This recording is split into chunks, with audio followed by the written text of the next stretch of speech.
क्या शिव का महत्व सिर्फ सांस्कृतिक है या फिर इस भस्म से सजे योगी, देवों के देव, महादेव के अन्य पहलू भी हैं? हिंदू संस्कृति में पुराणों की चर्चा खूब मिलती है।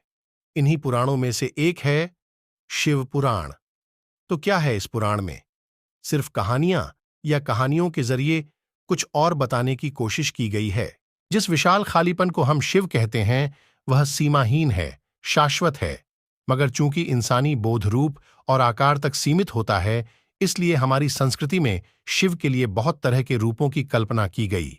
गूढ़, समझ से परे ईश्वर, मंगलकारी शंभो, बहुत नादान भोले, वेदों, शास्त्रों और तंत्रों के महान गुरु और शिक्षक दक्षिणमूर्ति, आसानी से माफ कर देने वाले आशुतोष, सृष्टा के ही रक्त से रंगे भैरव, संपूर्ण रूप से स्थिर अचलेश्वर, सबसे जादुई नर्तक नटराज आदि।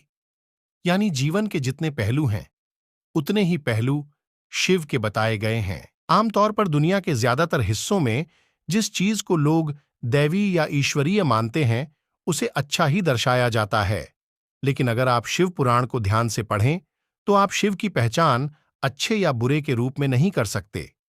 वह सब कुछ है, वह सबसे बदसूरत हैं, वह सबसे खूबसूरत भी हैं, वह सबसे अच्छे और सबसे बुरे हैं, वह सबसे अनुशासित भी हैं, मगर पियक्कड़ भी।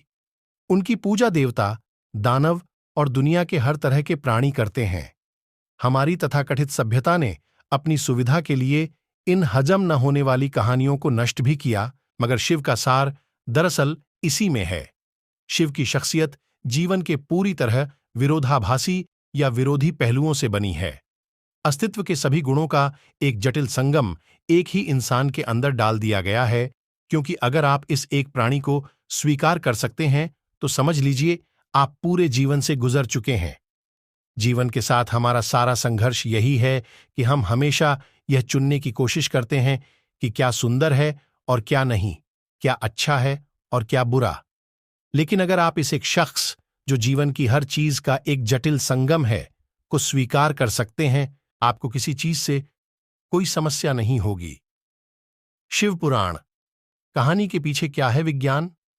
अगर आप शिव पुराण की कहानियों पर ध्यान दें तो आप देखेंगे कि इनमें सापेक्षता के सिद्धांत, क्वांटम मैकेनिक्स के सिद्धांत, पूरी आधुनिक भौतिकी को बहुत खूबसूरती से कहानियों के जरिए अभिव्यक्त किया गया है। यह एक तार्किक संस्कृति है, इसमें विज्ञान को कहानियों के जरिए व्यक्त किया गया था, हर चीज को साकार रूप दिया गया था। मगर बाद में जाकर लोगों ने विज्ञान को छोड़ दिया और बस कहानियों को ढोते रहे। उन कहानियों को पीढ़ी दर पीढ़ी इस तरह बढ़ा चढ़ाकर पेश किया जाता रहा कि वे पूरी तरह मूर्खतापूर्ण लगने लगीं। अगर आप उन कहानियों में फिर से विज्ञान को ले आएं तो यह विज्ञान को अभिव्यक्त करने का एक खूबसूरत तरीका है।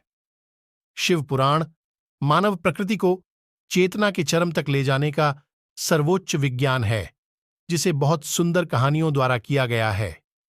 योग को एक विज्ञान के रूप में व्यक्त किया गया है जिसमें कहानियां नहीं हैं, लेकिन अगर आप गहन अर्थों में उस पर ध्यान दें तो योग और शिव पुराण को अलग नहीं किया जा सकता। एक उनके लिए है जो कहानियां पसंद करते हैं, तो दूसरा उनके लिए है जो हर चीज को विज्ञान की नजर से देखना चाहते हैं, मगर दोनों के लिए मूलभूत तत्व एक ही हैं। आजकल वैज्ञानिक आधुनिक शिक्षा की प्रकृति पर बहुत शोध कर रहे हैं। एक चीज यह कही जा रही है कि अगर कोई बच्चा 20 साल की औपचारिक शिक्षा प्राप्त करने के बाद व्यावहारिक दुनिया में प्रवेश करता है तो उसकी बुद्धि का एक बड़ा हिस्सा नष्ट हो जाता है, जिसे वापस ठीक नहीं किया जा सकता।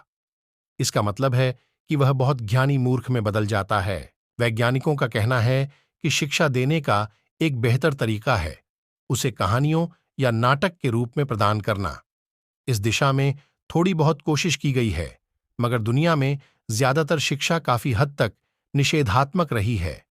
जानकारी का विशाल भंडार आपकी बुद्धि को दबा देता है जब तक कि वह एक खास रूप में आपको न दिया जाए। कहानी के रूप में शिक्षा प्रदान करना बेहतरीन तरीका होगा। इस संस्कृति में यही किया गया था। विज्ञान के सर्वोच्च आयामों को बहुत बढ़िया कहानियों के रूप में दूसरे लोगों को सौंपा गया।